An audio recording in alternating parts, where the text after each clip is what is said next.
Let's read together. We'll pick up where we left off in Vastu by Robert Svoboda. I'm just going to settle into the text. You don't have to watch. Rather, I'd recommend to find a comfortable space on the sofa. Call your cat and your dog. Build a fire. This is how reading works. Maybe light a candle. Be relaxed. This is beautiful. We're on page 13, halfway down, starting the section called Prana. The initial expedition into the mouths of cows and tigers introduced me to the idea of a space's positive resonance. Everyone has had some experience of spaces that feel just right. In the Goldilocksian sense, we visited countries, cities, neighborhoods, and the houses where things feel more agreeable than elsewhere. Places in which one can breathe more easily. Sometimes we get the sense of well-being and benevolence because we're familiar with the location, or have dear friends or relatives living there, or find ourselves bathed in a benign breeze. At other times, though, the feeling appears to emerge from nowhere, or from all directions at once, with no apparent cause. Many of us also know places where we feel naturally uptight, where we sense something off kilter as soon as we arrive. The impression of menace has no apparent reason behind it either, just the palpable awareness that not all is well. Sick building syndrome, caused by elevated levels of radon, the presence of power lines, chemicals, metals, particulates, fungi and mold, etc., might be to blame, or a hot wind, like the Mistral of Santa Ana, or the Santa Ana, or something else altogether. But the result is the same: discomfort, distress, disorders. Some spaces produce a positive feel in most everyone.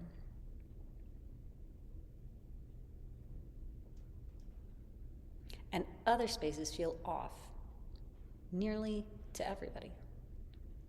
Another category of places agree wonderful with a few people, drive a small group of others to complete distraction, and have little or no effect on the rest of humanity.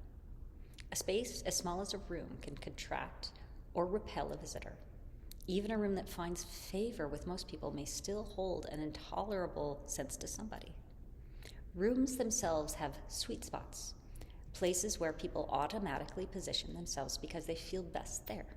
Conversely, there are other areas that everyone will try to avoid because something feels amiss in them. Live long enough in conditions that agree with you, and you can expect those conditions to support your quest to enjoy an ample share of the good things in life. Good humor, good health, prosperity, a happy family, harmonious relationships with friends and neighbors, a flourishing career, and ultimately enhanced longevity. Spend too much time in disagreeable places and disagreeable events, disease, poverty, conflict, annoying neighbors, obstacles to progress in life, become more likely, unless you've developed a talent for transforming negativity into positivity. The force that produces these feelings of ease or dis-ease within us is the life force, which in Sanskrit is termed prana. Prana is the life essence, the vitality of all living beings, the power that propels us on our path of life, the energy that by pervading an organism enables its body, mind, and spirit to function efficiently as a unified being. Our world is such that, of the infinite ways we could arrange a space, only a small selection of arrangements exists that can nurture its full potential. Many more actually impede its energy. As I have tested techniques of making time and space work for me, however, I found again and again that in any situation there is usually at least one ease-promoting spatial arrangement, a configuration that invariably promotes the healthy circulation of prana in that setting. Achieving accord in all things was the aim of ancient India's savants, those wise men and women who developed methods for producing and promoting harmony in every avenue of human endeavor. Their experiments engendered the several sciences that describe pathways to equilibrium and serenity in almost every walk of life. For the arrangement of space, the sages created Vastu Shastra, India's science of form. Vastu as Vastu. The word Vastu, long A, comes from the word Vastu, regular A, which derives from the Sanskrit root vas, meaning to dwell and exist. A Vastu, short A, is a material reality, quote, a really existing thing, the matter from which other things are made. Vastu, with the long A, means a building site, an abode, or a dwelling place, a home. Vastu is thus manufactured out of Vastu. Vastu is the potential, and Vastu is the realization. Vastu is the raw material. Vastu, the finished product. Vastu is relatively subtle, and Vastu is dense. Vastu is relatively unmanifest. Vastu is manifest. In the most basic sense, Vastu denotes a dwelling place, but its meaning has been extended to include the earth one inhabits, bhumi, the buildings on the earth, harmya, and those movable artifacts of our lives, prayanka, including furniture, shayana, and conveyances, yanya, yana, that act as our temporary dwellings while we use them. Vastu is a philosophy of living that specializes in determining the aptness of site and situation, particularly in architectural contexts. Vastu recommends that we enrich our lives by arranging the spaces we create for ourselves so that those spaces may align us with our with our planet and universe. Good Vastu appears when we create spaces that promote equilibrium, prosperity, and health in our lives, and when we act appropriately within them. Bad Vastu results from spaces and alignments that, by impeding the circulation of prana, prevent us from enjoying ease in our lives.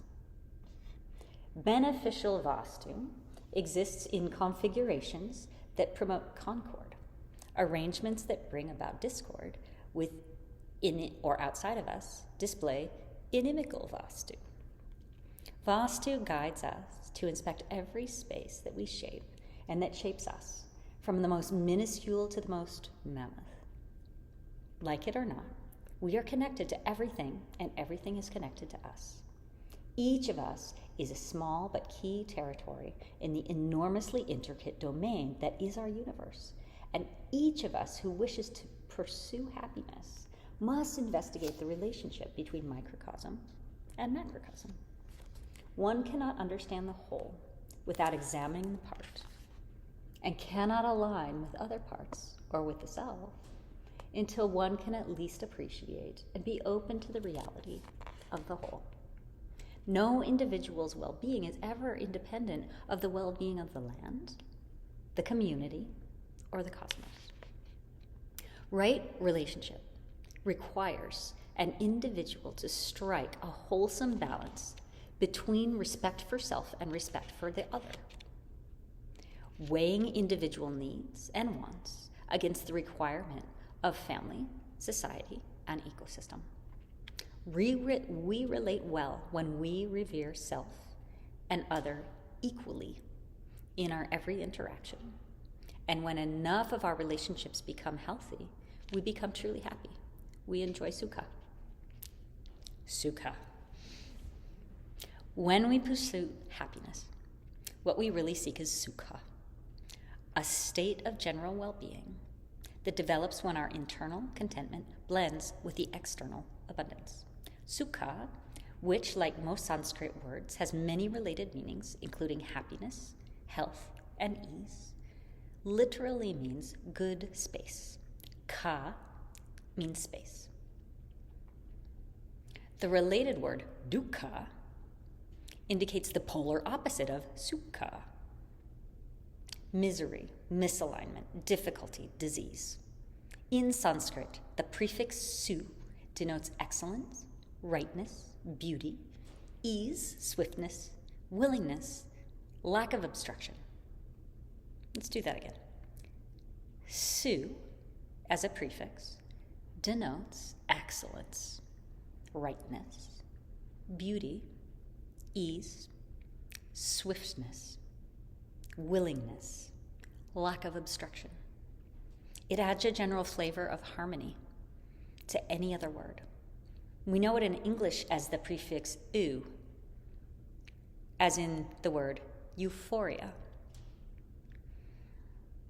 Sukha represents a holistic condition in which the many spaces of life are in good order: the body's physical space, the family's living spaces and economic spaces, the mind's psychological and emotive spaces, the soul's moral and spiritual spaces, even society's communal spaces. Every one of us craves happiness, but far too few of us seek sukha. The many of us who imagine that we can consume our way into contentment forget that true satisfaction comes only from within.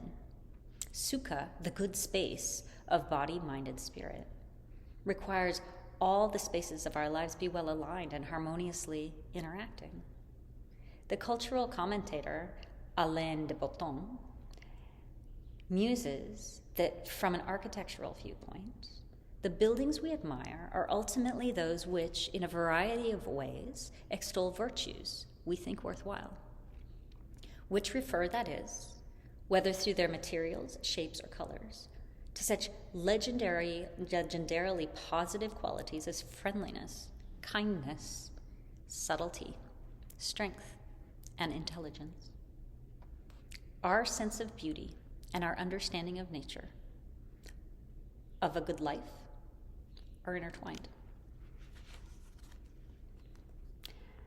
Stendhal maintained that beauty is the promise of happiness, and suggested that there are as many styles of beauty as there are visions of happiness.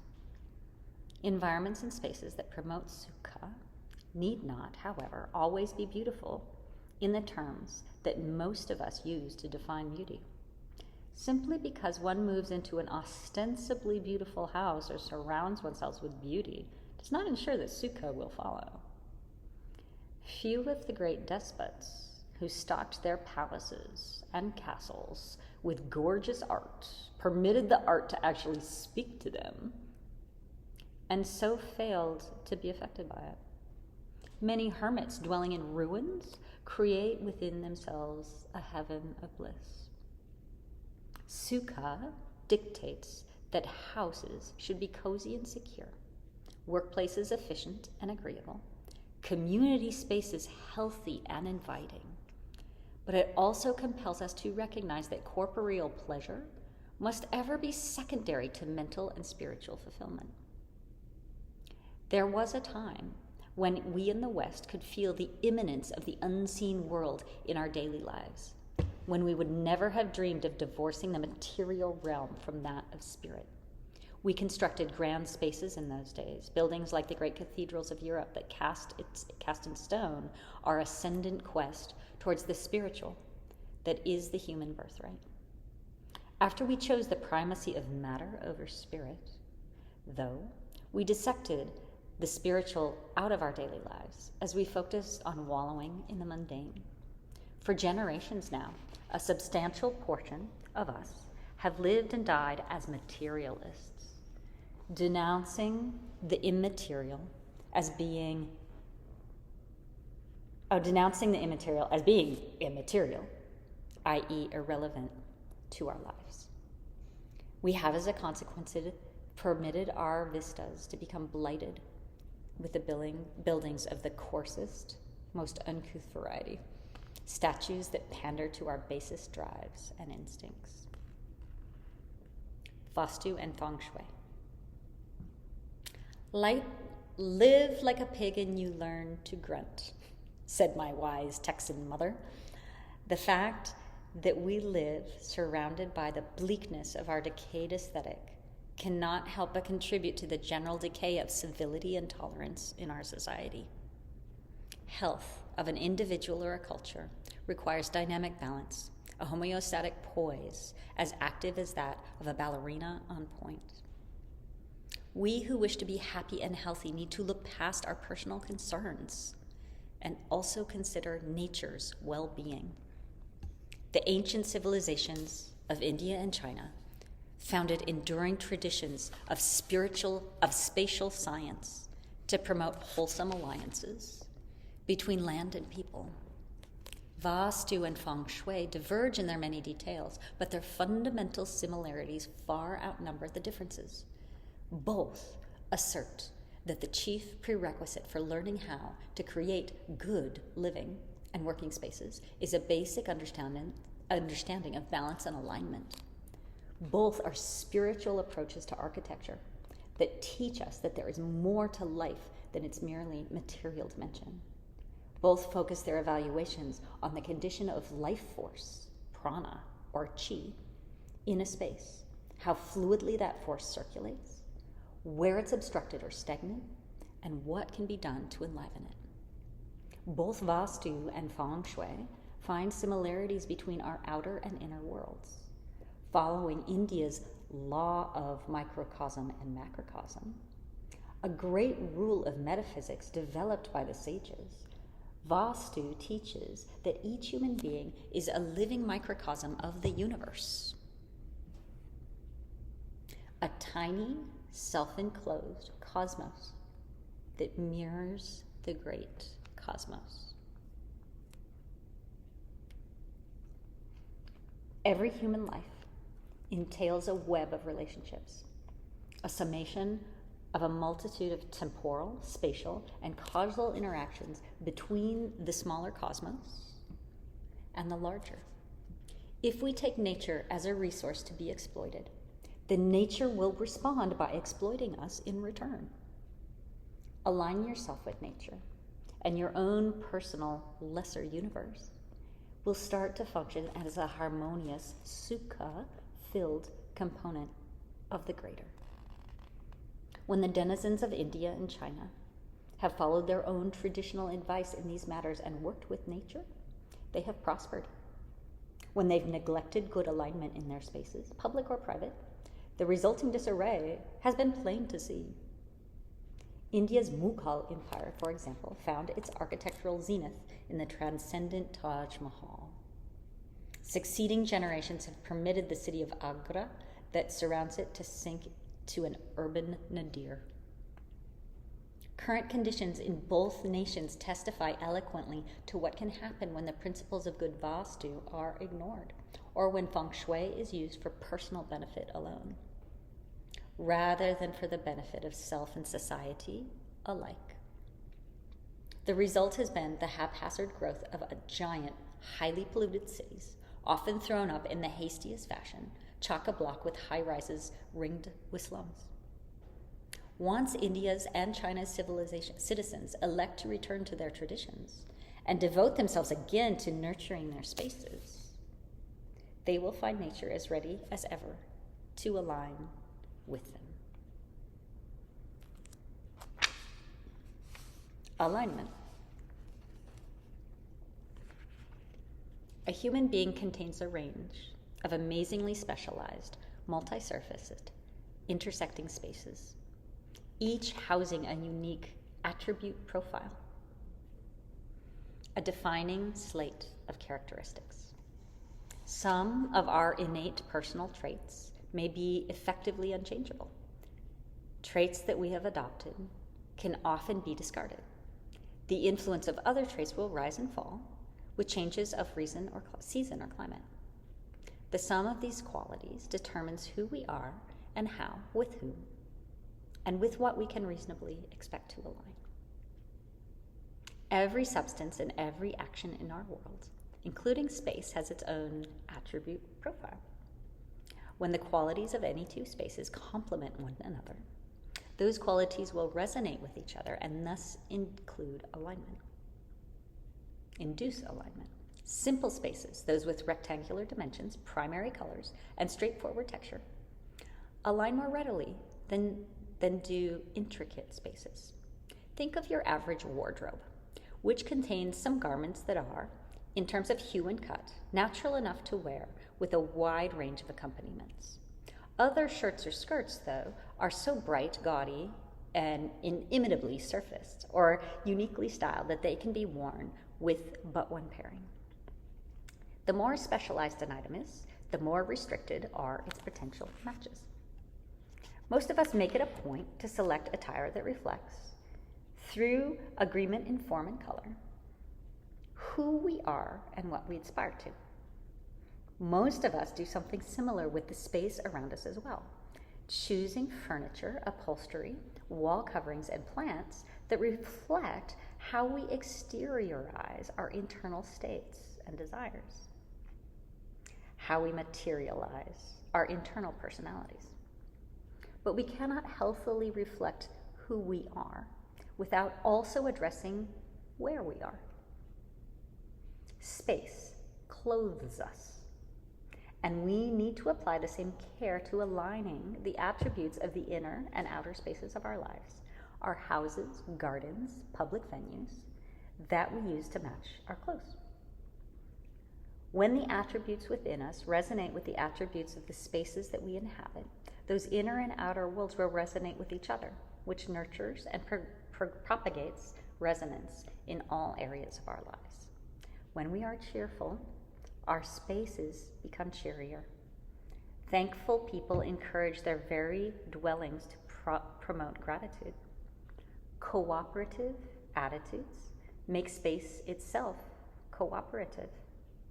In this context, we can translate sukha as cooperative, su, space, ka, and dukkha as uncooperative, space.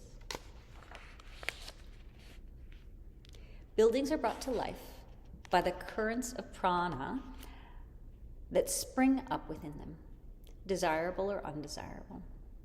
Sometimes these currents manifest as obvious airflows, as has been the case with the new Yankee Stadium, the most expensive baseball field ever built. The structure's roof has shifted wind patterns in such a way as to dramatically increase the number of home runs hit there.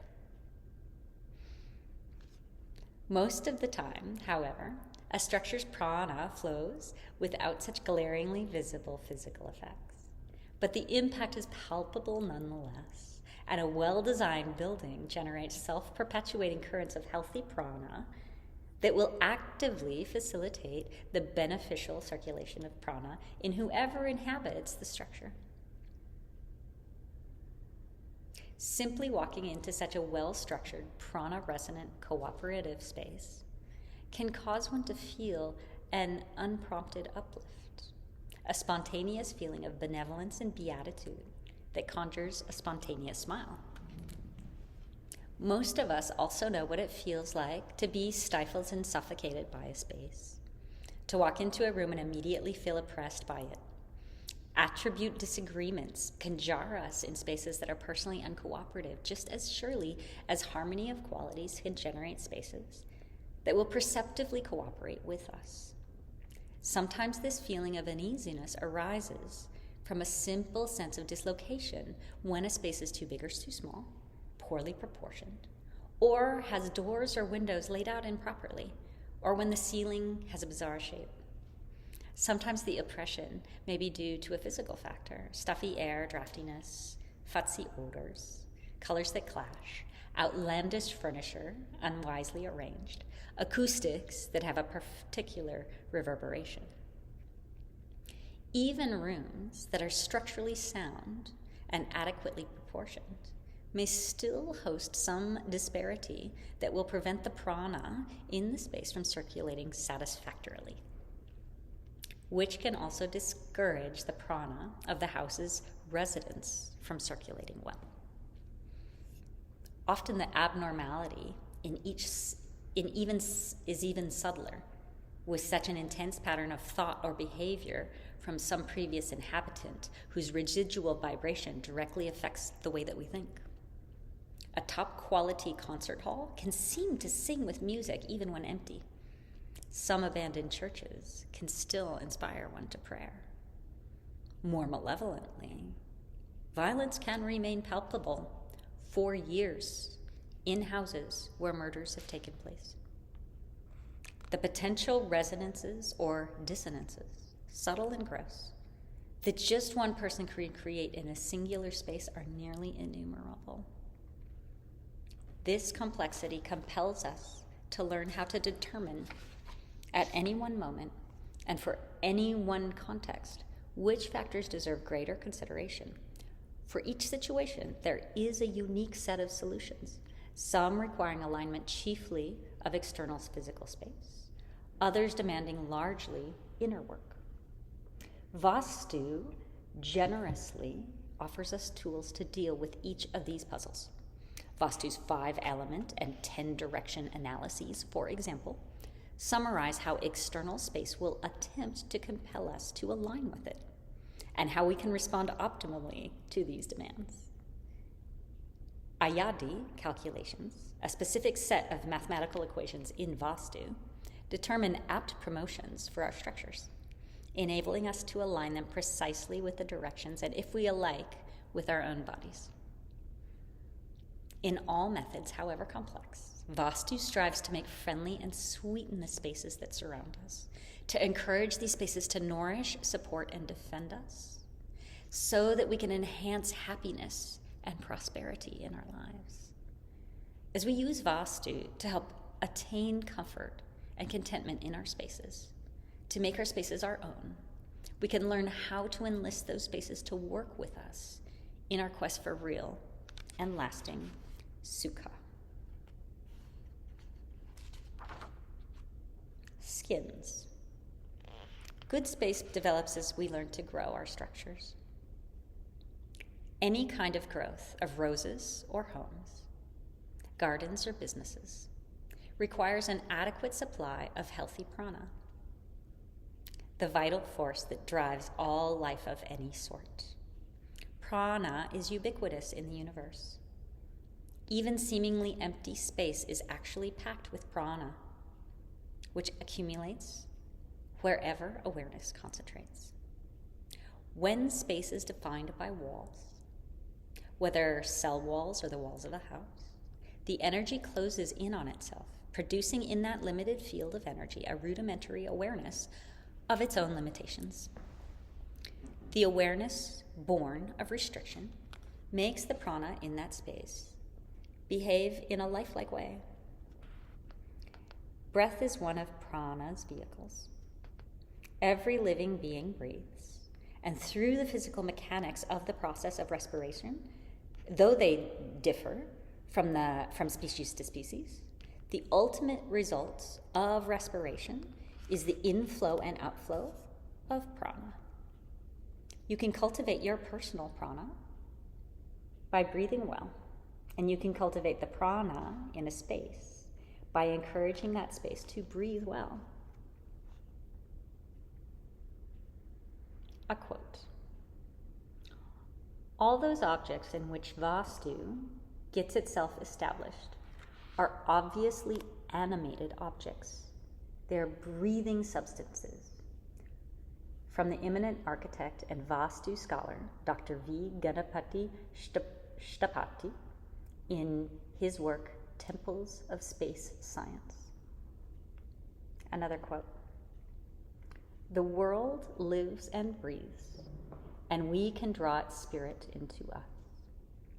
From Marsilio Ficino, in the Book of Life. Moving on.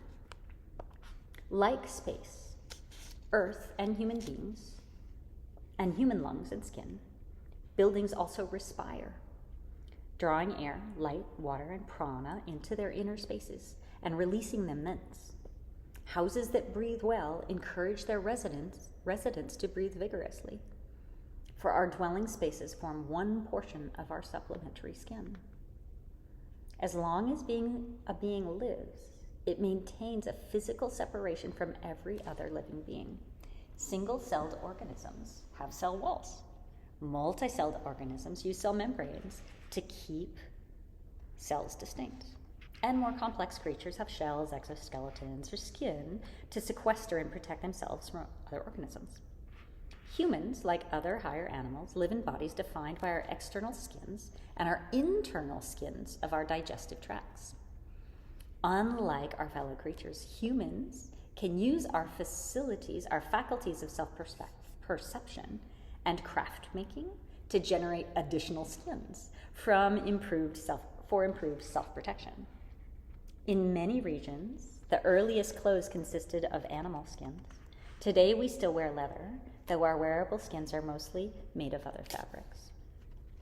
Shelter is another variety of secondary skin that many species have adopted. For us, shelter now includes houses, offices, churches, shopping malls, vehicles, furniture, and other modern skins that assist in our own skins in regulating temperature, providing protection, and keeping our nervous systems calm. Even our sheltering structural skins have developed skins. Lawns and gardens act as go-betweens for houses and streets.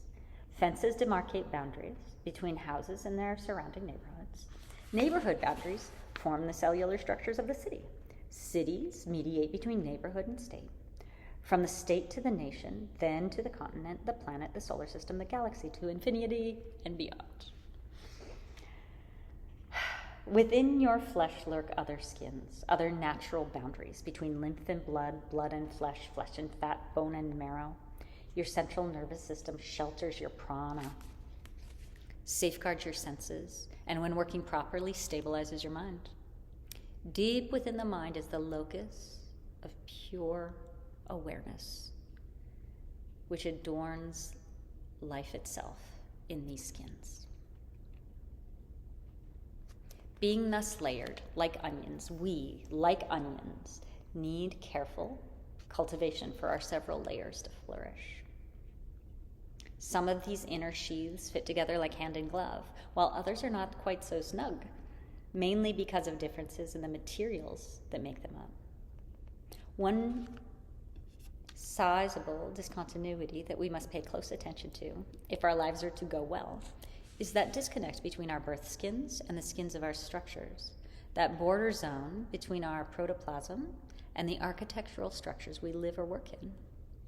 A well-designed, well-constructed residence can bridge the gap between human protoplasm and the environment in which it exists, promoting a natural, easy transition that encourages breath, prana, and awareness to flow with vitality, grace, and nourishment into all dimensions of our being and those of our surrounding.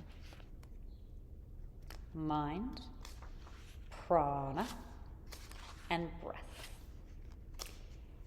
In the interaction with our living spaces, we develop a three-layered relationship with the large earthly organism we call house.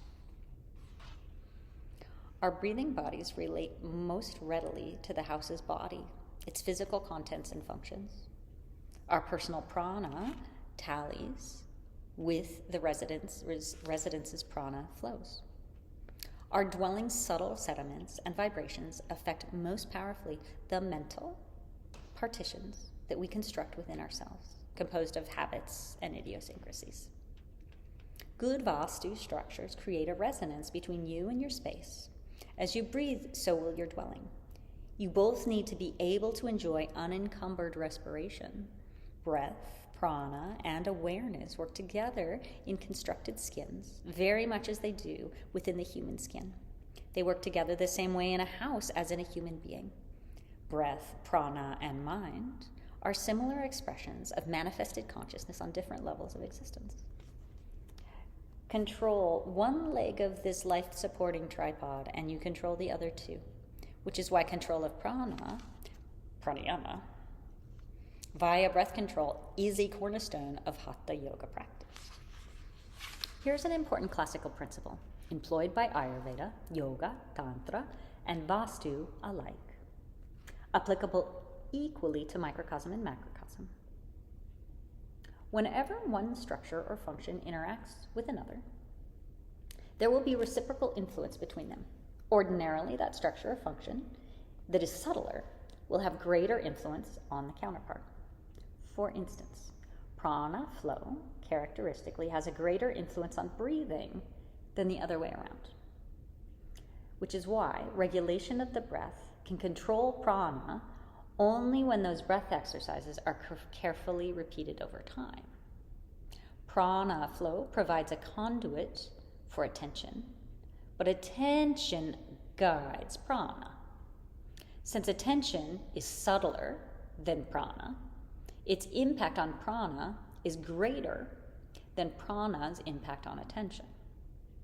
Generally, in fact, attention directs prana. Wherever our attention goes, so our prana, and so go we, impelled to move in the direction followed by our awareness and life force. Living beings obtain prana via food, water, air, and to some extent light and sound. After taking in these nutrients, we release their prana by utilizing our internal digestive fires. A subtle form of cooked prana rises when the space of the physical body, just as a savory stream rises from a pot that is boiling on the stove. In fact, the Chinese characters for qi represent the vapor that arises from cooking rice.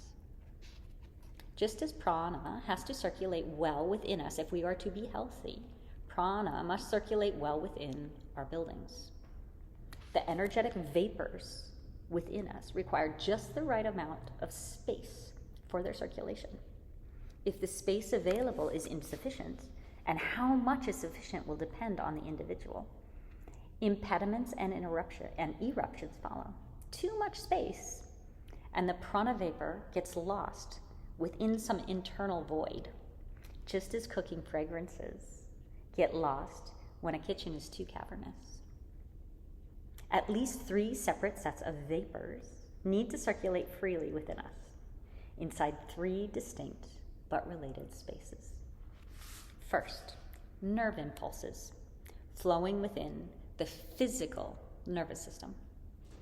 Second, prana flowing in the nadis, the ethereal vessels in which prana moves, the rough equivalent of the meridians in acupuncture. Third, thoughts and emotions flowing in the mind. Spaces are good when the prana within them moves fluidly, without impediment. When you're able to induce one of the spaces in your life to become cooperative, other spaces will spontaneously seek to cooperate. The more harmonious your inner spaces, the more nourishing your dwelling will be. Energetically blocked spaces will result in dwellings that impede the flow of prana. Those who aspire to health need to breathe well, circulate prana well, and think well. Prayer and meditation can improve your thinking, and energy cultivation via methods like yoga, tai chi, qigong, or martial arts can train you to circulate your prana effectively. Breathing correctly can improve both prana and mind. A good way to begin your study of Vastu is to train yourself to pay continuous attention to your breathing. Exercise 1, breath awareness. Sit with your back comfortably straight in a position of ease, cross-legged on the floor if your body feels contented in that arrangement, sitting in a chair if not. Place the hands on the knees with the palms upwards. Close your eyes and begin to pay attention to your breathing. Breathe in and out without pause, permitting your breath to carry your mind along with it, from outside your body to the inside as you inhale, and from the inside to the outside as you exhale. After several breaths, you should notice that this simple attentiveness to your breathing is causing you to breathe more slowly and more deeply than before. Now, without applying any force, other than the focus of your relaxed intention, permit the point from which you're breathing to descend yet deeper into your abdomen, and let the breath flow lengthen further, gradually and effortlessly, until you're taking only a few breaths each minute. Once you reach the point when you feel you've reached the greatest depth and the slowest rate of respiration, as well as the most profound state of relaxation that you are likely to attain during that sitting, take a few more breaths to bookmark this state within your body.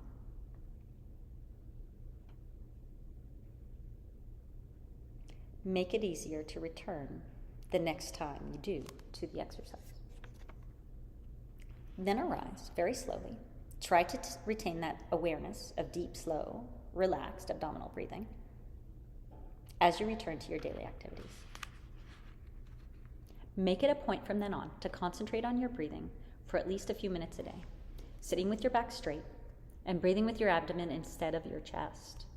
Once this becomes a habit, start to pay attention to how your breathing shifts with changes in your activities. Notice how your breathing feels when you're calm and when you're agitated, on awaking from sleep and just before you go to bed, before you begin a meal and then afterwards, before, during, and after exercise, before, during, and after lovemaking. When you notice your breathing becoming shallow, rapid, and strained, try to return to your space of calm and notice the effects that this has on the intentional, calm breathing, that this has on your body, your prana, your thoughts and emotions. After you've become familiar with your breathing patterns, spend a little time in each of the rooms of your home, paying careful attention to how each change of space changes the way you breathe. Later, move on to explore other houses and different kinds of buildings, noting breathing shifts as they occur, correlating them with shifts in your awareness, your life force, and your limbs as your body aligns with each space. Sometimes it's easier, when initially opening this experience, to sense bad Vastu than to be aware of good Vastu in different spaces. For example, if you know of a house that has an upper story whose ceiling follows the angle of the roof, or that has a room beneath a staircase, go sit or lie in the space within the acute angle formed by the slanting ceiling and the level floor. It shouldn't take long before a sense of oppression arises within you, as the room's angle cramps the movement of your prana.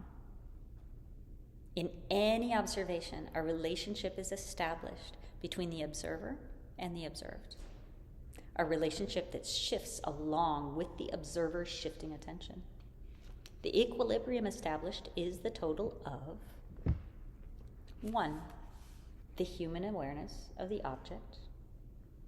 2. The object's awareness, innate, if the object is a living being, projected onto it by living beings, if not alive itself. And 3. The awareness accumulated in this space where the observation takes place. When human attention is strongly directed onto one feature of a particular setting, the prana that the attention carries will strongly reinforce the significance of that feature for good or ill. A sacred object in a room will become more potent as respectful attention falls upon it, the prana that it carries being fortified by the pranic content of the admiration. This will improve the quality of that room space. Prominent angles in a room disturb the qualities of the room's space by generating eddies in that room's pranic circulation. The more often these angles are noticed, the more the prana of observation will expand the eddies and their effects. To get the sense for rightness in a good space, you may first want to visit a temple, church, mosque, or other space where people go to focus their prana and align themselves with reality. If that space of worship is truly good, if it has been created with care and fortified by praise and adoration over years, decades, or centuries, the longer the better, it will align you perceptibly, making your prana circulate properly and putting you in a better spiritual and mental and ultimately physical state. Initially, it will probably take some minutes for you to get into a building's wavelength and get a sense for that space's harmonious flow or energetic imbalance. Some ancient worship spaces, however, will work on you almost instantly. You'll feel your awareness extending upwards towards spirit as soon as you enter them. These are good spaces.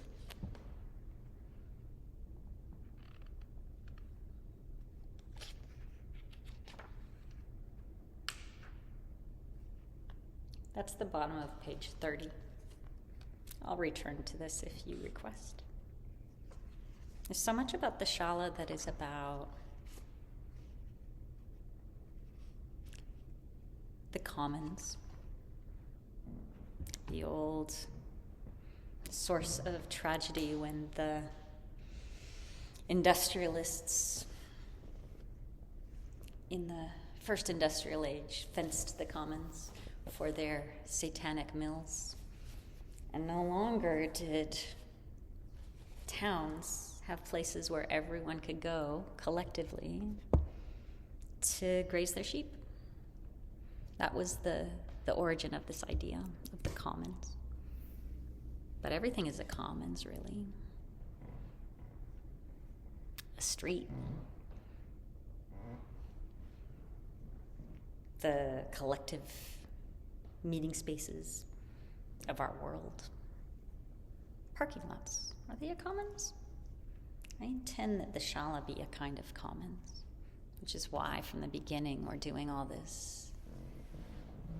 My version of onboarding, which is encouraging people to take a sense of stewardship, letting you figure out the whole manage your accounts religiously thing, waiting for a sense of emotional investment so that the emotional investment I bring has its own unique expression in others and facilitates the arising of like real mutual relationship where I'm not just perceiving you, but over time you're perceiving reciprocally as well. It's just how it works. So much of the learning happens in the commons. Most of it, really. We always say that in the foundations. You know, we need the senior students there and the sense of a group there, because so much of the absorption of the know-how is implicit and is from the person sitting next to you. And those practitioners who's been at it a while, they are always being implicit teachers. When I sit and read from this book in our space and hear Svoboda's comments on the ways that architectural is not materialist, the material element is downstream of the subtlest aspects: consciousness, intention, gratitude. I feel the accumulation of goodwill here, the commitment we have to breathing together. I'm talking a lot with the one-person course these days about, I'm planning to anyway, the principle of the practice that gives more energy than it takes. It's so fundamental to understanding how to apply these techniques, these technologies.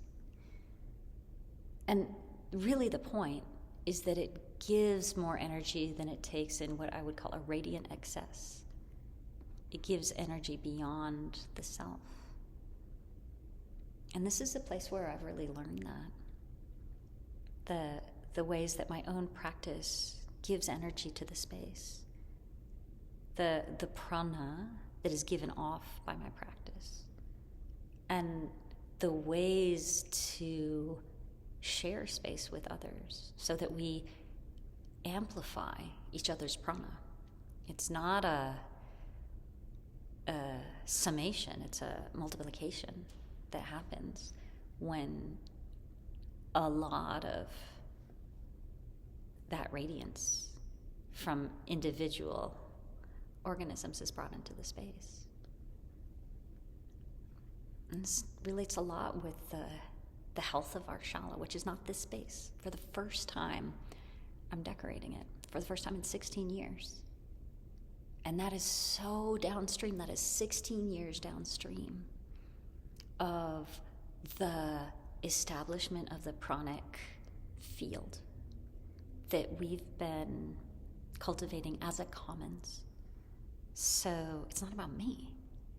It's not about just getting the information that I have.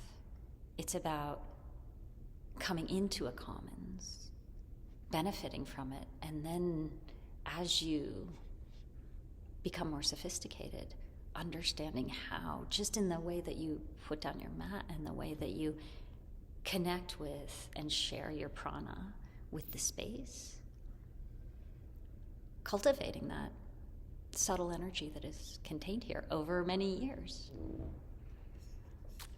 Later in the book, there's a lot of technique about relating to the elements and especially the directions in space. And I know that's of interest to some of you, but this first section is best for being read on this day when I finally put up 3 shalagram paintings that I got from an antiques dealer in the north of India. I'll say more about that soon.